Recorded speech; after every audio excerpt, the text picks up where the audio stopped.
കഞ്ചാവ് ബീഡി വലിച്ചതിന് പോലീസ് കസ്റ്റഡിയിലെടുത്ത് ചോദ്യം ചെയ്തയാളെ മരിച്ച നിലയിൽ കണ്ടെത്തിയ സംഭവത്തിൽ ദുരൂഹത. ഇദ്ദേഹത്തിന് അന്ന് കഞ്ചാവ് ബിസിനസ് ആകാരനാണെന്നുള്ള ഒരു പേരിലാണ് ജ്യേഷ്ഠനെ പിടിച്ചുകൊണ്ട് പോകുന്നത്. പോലീസ് സ്റ്റേഷനിൽ കൊണ്ടുവന്ന് അതിക്രൂരമായ മർദ്ദനമാണ് പുല്ലാട് സിഐയുടെ ഭാഗത്തു നിന്നുണ്ടായിരിക്കുന്നത്. 4 വാരികൾ വരെ പൊട്ടത്തക്ക രീതിയിലുള്ള മർദ്ദനം ഉണ്ടായിട്ട് അതിന് ശേഷമാണ് അവിടുന്ന് അന്ന് അവർ രട്ടരോടുകൂടി വീട്ടിൽ പറഞ്ഞു വിട്ടു. ഞാൻ ചെയ്യാത്ത കുറ്റത്തിന് എന്നെ ഒത്തിരി പോലീസ് പുല്ലാട്ട പോലീസ് സിയെ പിടിച്ചുകൊണ്ട് എന്നെ ഒത്തിരി മർദ്ദിച്ച് ശരീരം മൊത്തം മുറിവുകളും പാടുകളാണെന്ന് പറഞ്ഞത് 3 പേര് വീട്ടിൽ വരുന്നത് രാത്രിയിൽ ബാബുവെന്ന് വിളിച്ചപ്പോൾ എന്തോന്ന് വിളി കേട്ട് അവന് കഥ പറഞ്ഞു നോക്കി ഇതാരാണെന്ന് ചോദിച്ചപ്പം പറഞ്ഞു ഞങ്ങൾ ബാബുവിൻ്റെ സുഹൃത്തുക്കളാണ്, ഞങ്ങളൊരു കമ്മിറ്റിക്ക് വേണ്ടി അതിനെ കൊണ്ടുപോയി പിന്നെ വന്നോളൂ എന്ന് പറഞ്ഞു. എനിക്കറിയണമെന്ന് വെച്ചാൽ ഇതിൻ്റെ പിന്നിൽ ഇതിനകത്ത് എന്താണ് നടന്നത്, കെട്ടിത്തൂക്കുകയാണോ ആത്മഹത്യ എന്താണെന്നൊന്നും എനിക്കറിയത്തില്ല. ഈ പിടിച്ചുകൊണ്ട് പോയവർ പറഞ്ഞിരിക്കുന്നത് അവനെ ഒരു കമ്മിറ്റി ഉണ്ട്, കമ്മിറ്റിക്ക് കൊണ്ടുപോകാമെന്നും പറഞ്ഞുകൊണ്ടാണ് കൊണ്ടുപോയിരിക്കുന്നത്.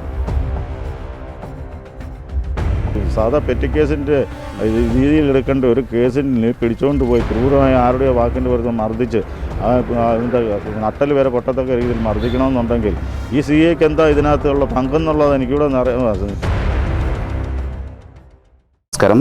കഞ്ചാവ് ബീഡി വലിച്ചതിന് പോലീസ് കസ്റ്റഡിയിലെടുത്ത് ചോദ്യം ചെയ്തയാളെ മരിച്ച നിലയിൽ കണ്ടെത്തിയ സംഭവത്തിൽ ദുരൂഹത.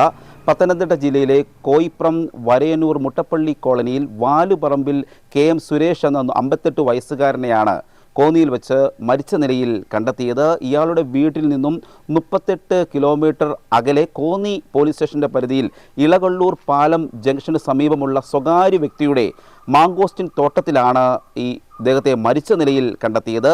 പോസ്റ്റ്മോർട്ടം റിപ്പോർട്ടിൽ 4 വാരിയലുകൾ ഒടിഞ്ഞതായും ശരീരമാസകലം മർദ്ദനമേറ്റതിൻ്റെ പാടുകളുള്ളതായി റിപ്പോർട്ടിൽ ലഭ്യമായിട്ടും പോലീസ് FIR മാറ്റി തിരുത്തി പുതിയ കേസ് രജിസ്റ്റർ ചെയ്യുന്നതിന് തയ്യാറായിട്ടില്ല. കഴിഞ്ഞ മാർച്ച് 22-നാണ് ഇദ്ദേഹത്തിനെ മരിച്ച നിലയിൽ കണ്ടെത്തിയത്. മാർച്ച് 19-നാണ് വീട്ടിൽ നിന്നും ഒരു സംഘം ആളുകൾ ഇന്നോവ കാറിലെത്തിയ 3 പേർ ഇദ്ദേഹത്തെ വിളിച്ചുകൊണ്ട് പോകുന്നതായി മാതാവ് പറയുന്നത്. ഇതാരാണ് ഇദ്ദേഹത്തിനെ വിളിച്ചുകൊണ്ട് പോയതെന്നിൽ വ്യക്തതയില്ല. ഈ സംഭവവുമായി ബന്ധപ്പെട്ട് തനിക്ക് കൃത്യമായ ഒരു അന്വേഷണം നടത്തി കുറ്റക്കാരെ കണ്ടെത്തണം, തൻ്റെ സഹോദരന് എന്ത് സംഭവിച്ചു എന്ന ആവശ്യവുമായി സുരേഷിൻ്റെ സഹോദരൻ സണ്ണി ഇപ്പോൾ രംഗത്ത് വന്നിരിക്കുകയാണ്. ഒരു ദളിത് വിഭാഗത്തിൽപ്പെട്ട ആൾ കൂടിയാണ് സുരേഷ്. അദ്ദേഹത്തിൻ്റെ മരണവുമായി ബന്ധപ്പെട്ട് ദുരൂഹത നീക്കണമെന്ന ആവശ്യവുമായാണ് ഇപ്പോൾ സഹോദരൻ രംഗത്ത് വന്നിരിക്കുന്നത്. നമുക്ക് അദ്ദേഹത്തിൻ്റെ വാക്കുകൾ കേൾക്കാം. സുരേഷിൻ്റെ മരണമായിട്ടുള്ള കാര്യത്തിൽ ഈ കോയിപ്പുറം സിയുടെ അന്നത്തെ പ്രതികരണമായിട്ട് അന്ന് അവിടെ വിളിച്ചുകൊണ്ട് പോയുള്ള ആ സ്റ്റേഷനിൽ നടന്ന സംഭവങ്ങളുമായിട്ടും മറ്റ് പ്രശ്നങ്ങളുമായിട്ടും എനിക്ക് വളരെയേറെ സംശയമാണ് ഇപ്പോൾ തോന്നുന്നത്. കാരണം എന്താണെന്ന് ചോദിച്ചാൽ ഇദ്ദേഹത്തിന് അന്ന് കഞ്ചാവ് ബിസിനസ് ആകാരനാണെന്നുള്ള ഒരു പേരിലാണ് ജ്യേഷ്ഠനെ പിടിച്ചുകൊണ്ട് പോകുന്നത്. ആരുടെയോ ഫോൺ കോളുടെയോ ആരുടെയോ നിർദ്ദേശപ്രകാരം പിടിച്ചുകൊണ്ട് പോകുന്നു. ഈ പിടിച്ചുകൊണ്ട് പോയതിന് ശേഷം അദ്ദേഹത്തെ വീട് മൊത്തം സെർച്ച് ചെയ്ത് വീട്ടിൽ നിന്ന് ഒരു തരി കഞ്ചാവോ മറ്റു ലഹരി വസ്തുക്കളോ അവിടെ നിന്ന് കിട്ടിയിട്ടില്ല. അങ്ങനെയുള്ളൊരു വ്യക്തിയെ പോലീസ് സ്റ്റേഷനിൽ കൊണ്ടുവന്ന് അതിക്രൂരമായ മർദ്ദനമാണ് പുല്ലാട് സിഐയുടെ ഭാഗത്തു നിന്നുണ്ടായിരിക്കുന്നത്.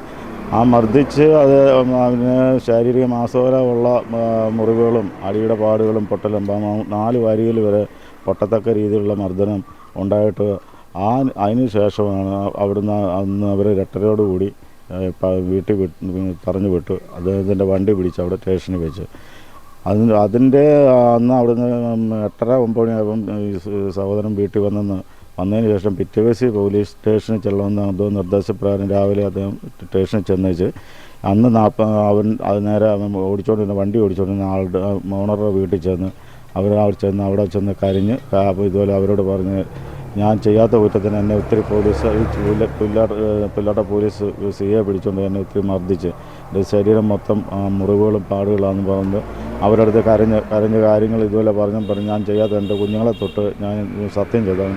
ഞാൻ അങ്ങനെ കഞ്ചാവ് കച്ചവടമോ ഇതോ ഒന്നും ഞാൻ ചെയ്തിട്ടില്ല. ഇത് ആരുടെയോ നിർദ്ദേശപ്രകാരമുള്ള തെറ്റിദ്ധാരണ തന്നെ കൊണ്ട് അതിക്രൂരമായ മർദ്ദനമാണ് ഉണ്ടായിരിക്കുന്നത്. അന്ന് അത് ഇത്രയും അവരോട് പറഞ്ഞ് ആ വീട്ടിൽ അവൻ്റെ ഓണർ അവന് ഇത് പറഞ്ഞ മോനെ കരയുണ്ടായെന്നും പറഞ്ഞ് അവന് ചായ ഒക്കെ ഇട്ട് കൊടുത്തേച്ച് 500 രൂപ അവൻ്റെ കൈ കൊടുത്തിട്ട് പറഞ്ഞ് ഇത് കുഴമ്പോ എണ്ണ എന്തെങ്കിലും മേടിച്ച് വേദനയ്ക്കുള്ള അത് എണ്ണ തേച്ച് വിട്ട് 2 ദിവസം റെസ്റ്റ് ചെയ്തിട്ട് അപ്പോൾ അതിൻ്റെ പിറ്റേ ദിവസം അവരെയും കൊണ്ട് ആശുപത്രി പോകേണ്ട മെഡിക്കലിനത് ഹോസ്പിറ്റലിൽ കൊണ്ടുപോകേണ്ടതാണ്. അപ്പോൾ ആ ഒരു നാളെ വരണ്ട 2 ദിവസം ഇവിടെ റെസ്റ്റ് ചെയ്തിട്ട് വന്നാൽ മതി എന്ന് പറഞ്ഞ് വിട്ടിട്ടുണ്ട്. അതും കഴിഞ്ഞതിൻ്റെ പിറ്റേ ദിവസമാണ് 2 പേര് 3 പേര് വീട്ടിൽ വരുന്നത് രാത്രിയിൽ 8:30. അതായത് ഇവൻ തുണിയെല്ലാം കഴുകി വൈകിട്ടത് മടക്കി തേക്കുന്ന സമയത്താണ് അവിടെ തേച്ചുകൊണ്ടിരിക്കുമ്പോഴാണ് 3 പേര് വന്നത്. അതിൽ 2 പേര് വീടിനകത്ത് വരെ ഒരാൾ വെളിയിൽ നിന്നത്. ബാബുവെന്ന് വിളിച്ചപ്പോൾ എന്തോന്ന് വിളി കേട്ടോ അവന് കഥ പറഞ്ഞ് നോക്കി അവിടെ വാളാന്ന് നമുക്ക് വരാൻ പറഞ്ഞു. അപ്പോൾ അകത്ത് കിടന്ന് അമ്മ ചോദിച്ചു. അമ്മയ്ക്കാണെങ്കിൽ 10-55 വയസ്സുള്ള വാർദ്ധക്യ ആളാണ്. ഹോസ്പിറ്റലിൽ അങ്ങനെയുള്ള ക്ഷീണങ്ങളും കാര്യങ്ങളും. അപ്പോൾ അമ്മ ചോദിച്ചു കണ്ണിൻ്റെ കാഴ്ചയുടെ പ്രോബ്ലം. അപ്പോൾ അമ്മ ചോദിച്ചു ഇതാരാണെന്ന് ചോദിച്ചപ്പം പറഞ്ഞു ഞങ്ങൾ ബാബുവിൻ്റെ സുഹൃത്തുക്കളാണ്, ഞങ്ങളൊരു കമ്മിറ്റിക്ക് വേണ്ടി അതിനെ കൊണ്ടുപോയി പിന്നെ വന്നോളൂ എന്ന് പറഞ്ഞു. അന്ന് പോയ ആളിനെ പിന്നെ തിരിച്ച് അവനെപ്പറ്റിയുള്ള വിവരം പിന്നെ അറിയുന്നത് നമ്മൾ അതിൻ്റെ 3-ാമത്തെ ദിവസം കോന്നി പോലീസ് സ്റ്റേഷൻ്റെ അതിർത്തിയിൽ ഒരു മാങ്കുസ്തി തോട്ടത്തിൽ അവിടെ തൂങ്ങിക്കിടക്കുന്നതായിട്ടാണ് പോലീസുകാർ അവിടുന്ന് വിളിച്ച് എൻ്റെ അടുത്ത് എന്നെ വിളിച്ച് വിവരം പറഞ്ഞത്. സുരേഷിൻ്റെ സഹോദരനാണോ എന്ന് ചോദിച്ചാൽ സണ്ണി എന്നാണ് പേരെന്ന് ചോദിച്ചാണെന്ന് പറഞ്ഞു. അപ്പം പറഞ്ഞു എത്രയും പെട്ടെന്ന് കോന്നി ഒരു സ്ഥലത്തിൻ്റെ പേര് എന്താ പാലം ജംഗ്ഷൻ എന്ന് പറഞ്ഞു. ആ സ്ഥലത്ത് വരുവായി ഞങ്ങളവിടെ വെയിറ്റ് ചെയ്തുകൊണ്ടിരിക്കുക. നിങ്ങളുടെ വേണ്ടപ്പെട്ടവരൊക്കെ ആയിട്ട് വന്ന് ഈ ബോഡി ഐഡൻറ്റിഫൈ ചെയ്തതിന് ശേഷം വേണം ഞങ്ങൾക്ക് ബാക്കി മേൽനടപടികൾ സ്വീകരിക്കാനെന്ന് പറഞ്ഞു. അങ്ങനെ ഞാനിവിടുന്ന് നമ്മുടെ അടുത്തുള്ള 2 ശശി സോമൻ എൻ്റെ അച്ഛൻ്റെ അനിയൻ്റെ മോനായ തങ്കച്ചൻ എന്ന് പറഞ്ഞ ആളിനെ കൊണ്ട് ഞങ്ങൾ 3 അവിടെ ചെല്ലുന്നു. അവിടെ ചെന്ന് കഴിഞ്ഞ് ആളിങ്ങനെ തൂങ്ങി നിൽക്കുകയാണ് അന്നേരം മാങ്കുസ്തിയിൽ. പിന്നെ ബാക്കി നമ്മൾ നടപടികൾ അവിടെ ചെന്ന് പിന്നെ പോലീസുകാർ ചെയ്ത് ഞങ്ങൾ അഴിച്ച കൂട്ടത്തിലാണ്. ബോഡി ചെക്കപ്പിൻ്റെ ഇടയിലാണ് ഞാനിങ്ങനെ എന്നോട് അവർ പറഞ്ഞ് ഒന്ന് കമത്തി കിടത്താൻ പറഞ്ഞു. ഞങ്ങൾ കൂടി ഇങ്ങനെ കമത്തി കിടത്തിയപ്പോഴാണ് ഈ ചന്തയ്ക്ക് 4 അടി 2 ചന്തയിലുമായിട്ട് 4 അടിയുടെ പാടുണ്ട്. പാടൊന്നല്ല, അത് പൊട്ടിയിട്ടുണ്ട്. പൊട്ടി ചോര ഒലിച്ച് ആ ഒരു രീതിയുണ്ട്. ഈ 6-ാം മൈലിക്ക് നീളത്തിലുള്ള അടിയുണ്ട്, അവിടെയും നല്ല പൊട്ടലുണ്ട്. പിന്നെ നമ്മുടെ ഇടത്തെ കണ്ണിൻ്റെ ഈ ഭാഗത്തായിട്ട് അടിയുണ്ടിട്ടുണ്ട്. അടിയിൽ നിന്ന് പൊട്ടി ചോര കറുത്ത് ഇങ്ങനെ ചോര കട്ട പിടിച്ചതുകൊണ്ട് ഇവിടെ നീര് ആയിട്ടുണ്ട്. അങ്ങനെ പിന്നെ അവിടെ ഇവിടെയൊക്കെയുള്ള ചെറിയ നീര് അങ്ങനെയുള്ള മർദ്ദനങ്ങൾ അത്രയും കാര്യങ്ങളുണ്ട്. അപ്പം ഞാൻ അതിൽ നിന്ന് ഫോട്ടോ എടുക്കാൻ എൻ്റെ മൊബൈലിൽ ഫോട്ടോ എടുക്കാൻ തുടങ്ങിയപ്പോൾ അവർ പറഞ്ഞു ഫോട്ടോ എടുക്കണ്ട, അത് നമ്മൾ ഫോട്ടോഗ്രാഫറെ കൊണ്ടുവന്നിട്ടുണ്ട്, അതിൻ്റെ കോപ്പി ആവശ്യമുണ്ടെങ്കിൽ ഞങ്ങൾ തരാമെന്ന് പറഞ്ഞു. പക്ഷേ അതിന്ന് വരെ എനിക്ക് അതിൻ്റെ ഫോട്ടോയുടെ ഇത് തന്നിട്ടില്ല. ഇങ്ങനെ എന്നെ കൂടെ ഫോട്ടോ. അപ്പം ഞാൻ അന്നേരം തന്നെ അവർ പറയാതെ തന്നെ ഞാൻ പറഞ്ഞു ഇത് നല്ല മർദ്ദനം, ഇത് എവിടുന്ന് ആരോ മർദ്ദിച്ചതാണല്ലോ, ചൂരലിൻ്റെ അടിയാണ്. നമുക്കത് കണ്ടാലറിയാം ഏതൊരു വ്യക്തിയായാലും ചൂരലിൻ്റെ കമ്പിയോടിയുടെ അടിയാണെങ്കിൽ അങ്ങനെയല്ല ഇത് വരിക.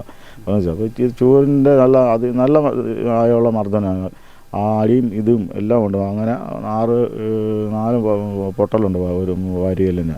ഇത്തരം സംഭവങ്ങളാണ് അവിടെ നടന്നത്.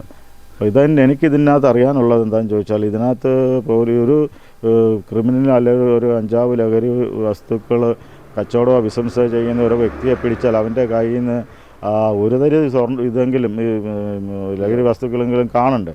അതും ഇല്ലാത്തൊരു സാഹചര്യത്തിൽ അങ്ങനെ ഒരു വ്യക്തിയെ കൊണ്ടുവന്ന് സ്റ്റേഷനിൽ യാതൊരു ഇതും ഇല്ലാതെ കൊണ്ടുവന്ന് മർദ്ദിക്കുക, അവിടെ കൊണ്ട് നിസ്സാര ഒരു പെറ്റി കേസിൻ്റെ ചാൻസർ, അതാണ് അവിടെ അവർ പറഞ്ഞിരിക്കുന്ന പോലീസ്. അങ്ങനെയുള്ളൊരു വ്യക്തിയെ ഇത്രയും ക്രൂരമായ മർദ്ദനം നടത്തണമെന്നുണ്ടെങ്കിൽ അതിൻ്റെ പിന്നിൽ ആരുടെ നിർദ്ദേശമാണ്, ആര് പറഞ്ഞിട്ടാണ്, എന്താണെന്നുള്ളതാണ് എടുക്കുന്നത്. അതിൻ്റെ ഇടയ്ക്ക് പറഞ്ഞ് ഇവനെ പോലീസ് മർദ്ദിച്ചുകൊണ്ടിരിക്കുമ്പോൾ ഇതെവിടെ നിന്ന് എനിക്ക് കിട്ടിയെന്ന് ചോദിച്ച കൂട്ടത്തിൽ അവൻ പറഞ്ഞു ആരുടെ പേര് പറഞ്ഞു. ആ പേര് പറഞ്ഞ് അങ്ങനെ അവിടെ നിന്ന് വിടുമായിരുന്നു.